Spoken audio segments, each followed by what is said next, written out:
Hello friends, welcome to AKSIAS academy daily current affairs. So ముందుగా నేను ఇచ్చిన క్వశ్చన్లో not a member of Gulf Cooperation Council, Iran member కాదు. వీళ్ళు ముగ్గురు కొంచెం ఫ్రెండ్స్లా ఉంటారు. So Iran and Saudi Arabia ఈ రెండు దేశాలకి పడవు, రైట్?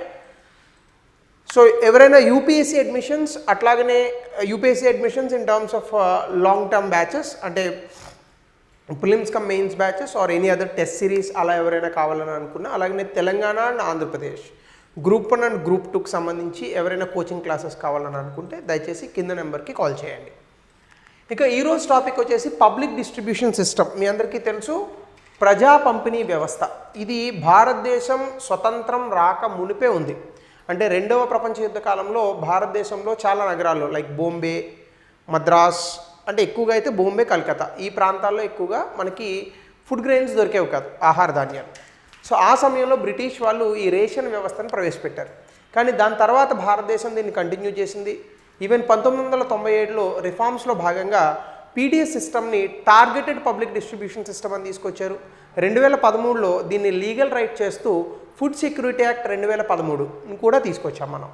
సో అందులో భాగంగానే 67% ఆఫ్ ఎంటైర్ ఇండియన్ పాపులేషన్ అంటే 75% rural areas, 57% in urban areas కలుపుకొని అందరికీ సబ్సిడైజ్డ్ అంటే ఈ యొక్క తక్కువ రేటుకే ఫుడ్ గ్రెయిన్స్ని అందించడం అనేటటువంటిది మనం ఇస్తున్నాం. రాయితీతో కూడినటువంటి ఫుడ్ గ్రెయిన్స్ని అందిస్తున్నాం. అయితే ఇప్పుడు వరల్డ్ బ్యాంక్ చెప్తున్నటువంటి లెక్కల ప్రకారం భారతదేశంలో మనం పేదరికాన్ని తగ్గించగలిగాం, కానీ న్యూట్రిషియస్ ఫుడ్ అంటే పౌష్టికాహార లోపాన్ని దూరం చేయలేకపోతున్నాం. కాబట్టి పౌష్టికాహార లోపం లేకుండా భారతదేశం ఉండాలి అంటే దానికి తగినటువంటి రిఫార్మ్స్ అంటే సంస్కరణల్ని పీడిఎస్ సిస్టంలో మనం తీసుకురావాల్సి ఉందట.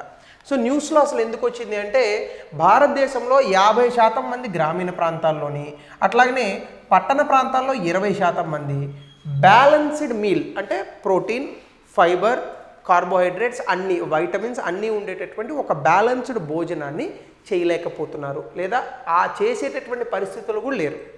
సో ఇది రూరల్ ఏరియాస్, గ్రామీణ ప్రాంతాల్లో 50% ఉంటే అర్బన్ ఏరియాస్లో 20% ఉంది.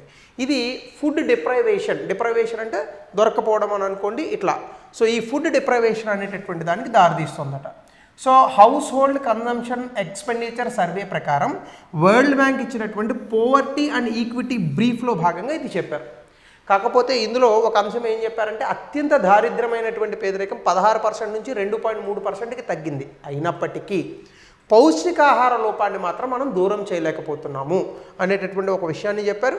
కాబట్టి ఇన్కమ్ బేస్డ్ పోవర్టీ అంటే ఆదాయంతో మనం పోల్చి చూసేటటువంటి పేదరికం తగ్గింది, కానీ న్యూట్రిషన్ బేస్డ్ అంటే పౌష్టికాహార లోపం వల్ల ఏర్పడేటటువంటి పేదరికం అనేటటువంటి అంశంలో మాత్రం భారతదేశం వెనుకబడి ఉందట. సో ఇందులో మనం స్టడీస్లో కనుక చూస్తే పేదరికం అనేటటువంటి తగ్గింది, కానీ ఆహార అభద్రత ఫుడ్ ఇన్సెక్యూరిటీ అనేటటువంటిది మాత్రం ఉంది.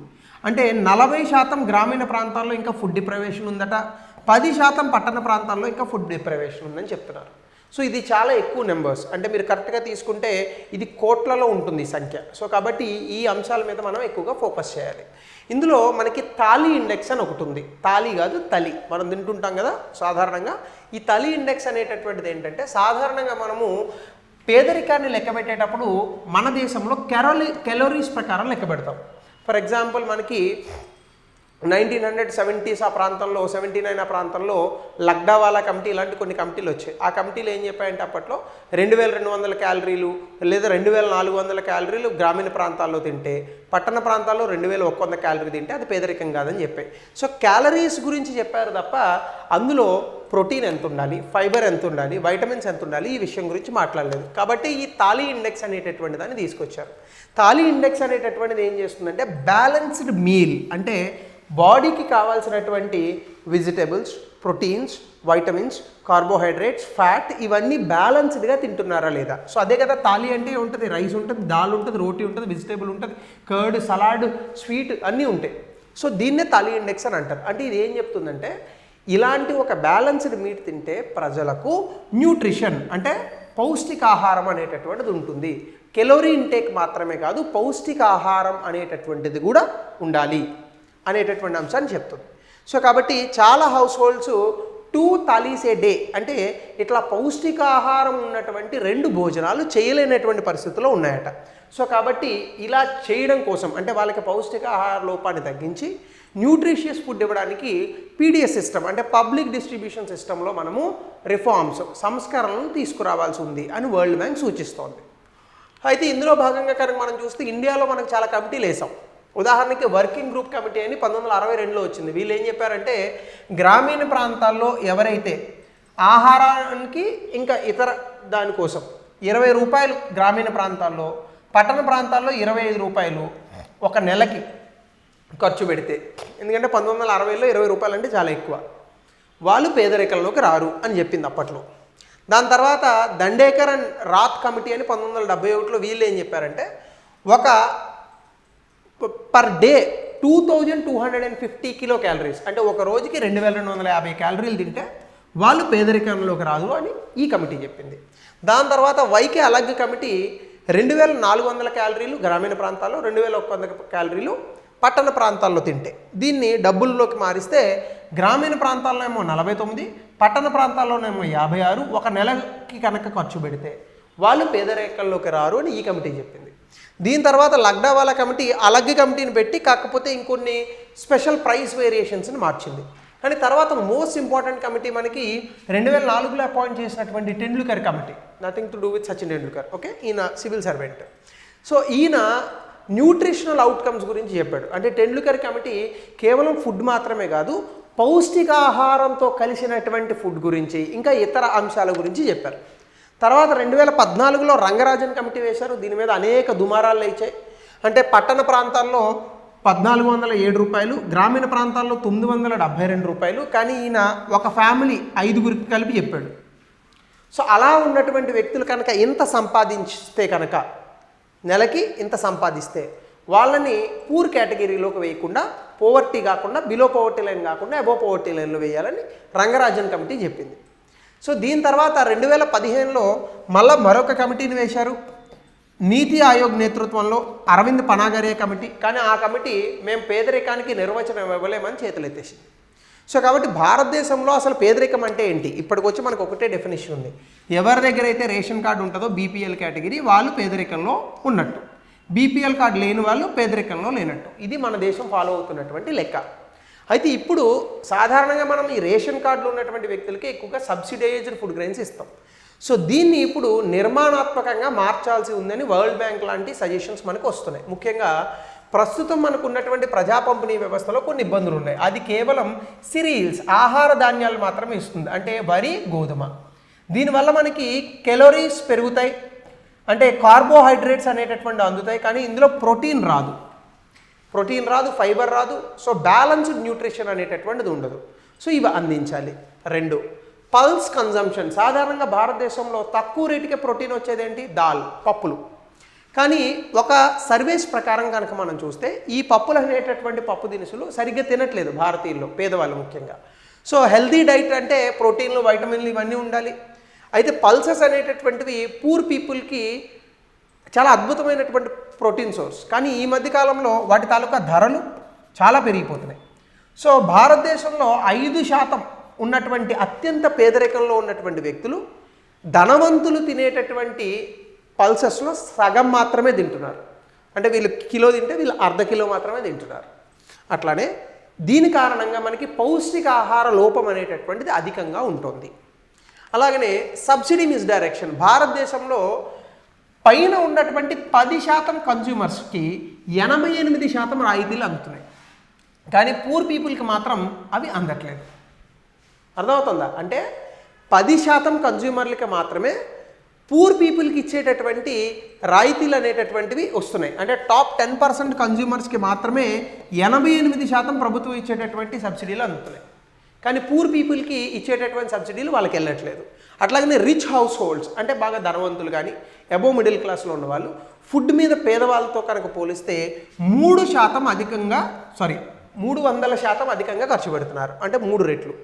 అలాగే అర్బన్ ఏరియాస్లో కనుక మీరు చూస్తే 80% స్టిల్ రిసీవ్ పీడిఎస్ సబ్సిడీస్, కానీ 2 థాలీ నామ్ అనేటటువంటిది ఎక్సీడ్ అవుతున్నప్పటికీ గ్రామీణ ప్రాంతాలు కాకుండా పట్టణ ప్రాంతాల్లో కూడా మనకి పౌష్టికాహార లోపం అనేటటువంటిది ఉంటుంది. సో అంటే ఓవరాల్గా చెప్పాలంటే మనం జనాల తాలూకా ఆకలిని తీర్చగలుగుతున్నాం, కానీ వాళ్ళకి న్యూట్రిషన్ అనేటటువంటిది మాత్రం అందజేయలేకపోతున్నాం. సో దీనివల్ల అనేక సమస్యలు వస్తున్నాయి. ప్రొడక్టివిటీ ఆఫ్ ద పీపుల్ తగ్గుతోంది. సో వాళ్ళకి అనేక రకాలైనటువంటి హెల్త్ ఇబ్బందులు వస్తున్నాయి. వీటి కారణంగా మనకి హాస్పిటల్స్ బిల్ పెరుగుతున్నాయి. వాళ్ళు మళ్ళీ ఇంకా పేదరికంలోకి నెట్టబడుతున్నారట. అట్లానే కనుక మనం చూస్తే ఫిస్కల్ బర్డెన్ 2024లో కనుక మీరు చూస్తే ఫ్రీ ఫుడ్ గ్రెయిన్ సప్లై 80 కోట్ల మందికి ఇచ్చారు నేషనల్ ఫ్యామిలీ హెల్త్ సర్వే ప్రకారం. అలాగే house hold consumption based survey 2023-24 ప్రకారం చాలా గృహాలు హౌస్ హోల్డ్స్ అనేటటువంటివి సీరియల్స్ తింటున్నాయి, కానీ వాళ్ళకి కావాల్సినటువంటి ప్రోటీన్ అండ్ ఇతర సోర్సెస్ మాత్రం అందట్లేదు.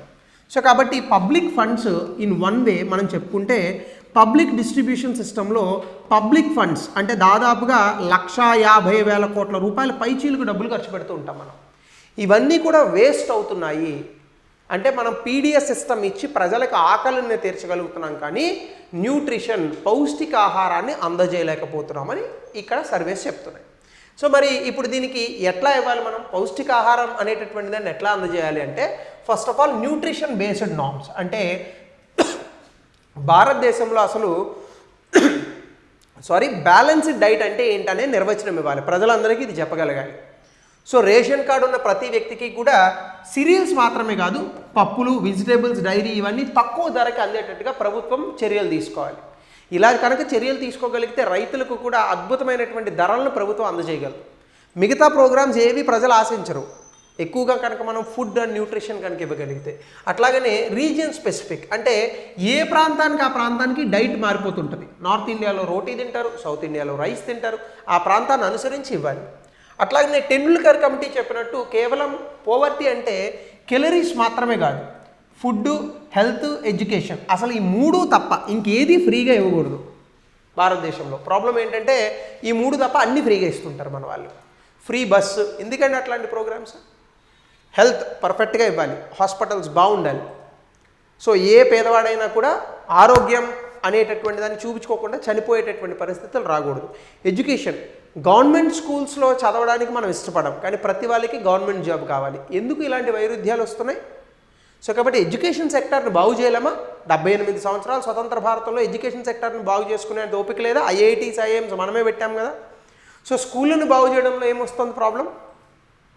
సో అట్లాగనే ఫుడ్ ఇవన్నీ కూడా ఇవ్వగలగాలి. అలాగే టార్గెటెడ్ సబ్సిడీస్ అంటే ఏ హౌస్ హోల్డ్స్ అయితే ఏ గృహాలకు ఈ న్యూట్రిషన్ పౌష్టికాహార ఇబ్బంది అనేటటువంటిది ఉంది, వాళ్ళకి అద్భుతమైనటువంటి పబ్లిక్ డిస్ట్రిబ్యూషన్ సపోర్ట్ ద్వారా వాళ్ళకి మనము సబ్సిడీలు అందించి ఎక్కడైనా అవసరం లేని చోట సబ్సిడీలు కట్ చేయాలి. అట్లానే పల్స్ ఇంక్లూజన్ అంటే ఈ పీడిఎస్ సిస్టంలోనే భాగంగా మనం ఏం చేయాలంటే ప్రోటీన్ అందించేటటువంటి ఈ పప్పు దినుసులు, కందిపప్పు, పెసరపప్పు ఇట్లాంటి పప్పులన్నింటినీ కూడా ఇవ్వాలి మనం. అట్లానే సిరియల్ ఓవర్ ఎలకేషన్, అధికంగా ఇస్తున్న రైస్, అంత రైస్ తినలేరు ఎవరు. మీరు సాధారణంగా ఎంత పర్సంటేజ్ అని నేను చెప్పలేను, కానీ రేషన్ కార్డుల ద్వారా వరి బియ్యము అట్లాగనే గోధుమలు తీసుకునేటటువంటి వ్యక్తులు బయట అమ్మేసేటటువంటి సందర్భాలే ఎక్కువ ఉన్నాయి మనకి. సో డైట్లో మనము డైవర్సిఫికేషన్ని తీసుకురావాలి, దీనివల్ల ఇంప్రూవ్మెంట్ అనేటటువంటి తీసుకురావాలి. అట్లాగనే ప్రతి రాష్ట్రానికి కూడా పైలట్ ప్రాజెక్ట్స్ తీసుకురావాలి, మొత్తం డబ్బుల్ని ప్రభుత్వమే భరించేటట్టు. న్యూట్రిషన్ ఈజ్ ఇంపార్టెంట్ అంటే పౌష్టికాహారం అనేటటువంటి దాన్ని అందించాలి. పిల్లలకి పౌష్టికాహార లోపం వల్లనే చాలా ఇబ్బందులు వస్తున్నాయి. ఇంత పిల్లోడు ఉంటాడు, వాడు చదివేది 5వ క్లాస్, ఇంత కళ్ళకి భూతద్దాలు ఉంటాయి. ఎందుకు వస్తున్నాయి ఇట్లాంటి పౌష్టికాహార లోపాలు? సో ఇవన్నీ కనుక మనం ఐడెంటిఫై చేస్తే ఈ ప్రాబ్లమ్స్ నుంచి బయటపడవచ్చు. ఆఫ్ కోర్స్ వీటిని మనం ఆల్రెడీ మనకున్న programs Poshan Abhiyan, integrated child development scheme, mid day meal scheme వాడాలి. అట్లానే టెక్నాలజీని వాడాలి, డిజిటల్ రేషన్ కార్డులు ఇవ్వాలి, ఆధార్ కార్డ్, రియల్ టైం డేటాని మొత్తం అనుసంధానించాలి. న్యూట్రిషన్లో కూడా ఎంత తినాలి, సాధారణంగా ఒక లెక్క ఉంటుంది, ఇంత కార్బోహైడ్రేట్స్ తింటే ఇంత ప్రోటీన్ తినాలి, అంటే కార్బోహైడ్రేట్స్ ఎంత తింటే దాంట్లో సగం ప్రోటీన్ తినాలి, ఇంత ఫైబర్ తినాలి. ఇది జనరల్గా ఉంటుంది. అంటే ఇప్పుడు మీ బాడీ వెయిట్ 60 కిలోలు అనుకోండి, ఇంటూ 2 అంటే కనీసం 100 గ్రాముల నుంచి 120 గ్రాములు ప్రోటీన్ తినాలి. వర్స్ట్ కేసులో 1 గ్రామ్ వేసుకున్న 60 గ్రాములు ప్రోటీన్ తినాలి. లెక్క పెట్టుకోండి, తింటున్నారా మీరని. సో ఇవి ఇక్కడ వరల్డ్ బ్యాంక్ చెప్తున్నటువంటి అంశాలు. కాబట్టి ఇట్లాంటివి చేస్తేనే ఈ పౌష్టికాహార లోపం అనేటటువంటి దాని నుంచి మనం బయటపడగలం. అదర్వైజ్ రానున్నటువంటి జనరేషన్స్ చాలా ప్రొడక్టివిటీని కోల్పోవాల్సి వస్తుంది. సో దీనికి రిలేటెడ్గా ఒక ప్రశ్న, సో దయచేసి కమెంట్ సెక్షన్లో తెలపండి ఆన్సర్ని. అట్లానే ఆహార భద్రత బిల్లు భారతదేశంలో food security bill is expected to eliminate hunger and nutrition, critically discuss the various apprehensions in the implementation, especially WTO issues. 200 పదాల్లో రాయండి. అలాగే రేషన్ కార్డుల పట్ల మీకున్న అభిప్రాయాన్ని దయచేసి కమెంట్ సెక్షన్లో కూడా తెలపండి. సో ఇది ఈరోజు టాపిక్. మీ అభిప్రాయాలు దయచేసి చెప్పండి. ఇంకా కొత్త టాపిక్స్ ఏమైనా చేయాలని అనుకున్నా దయచేసి కమెంట్ సెక్షన్లో చెప్పండి. So thank you, have a good day.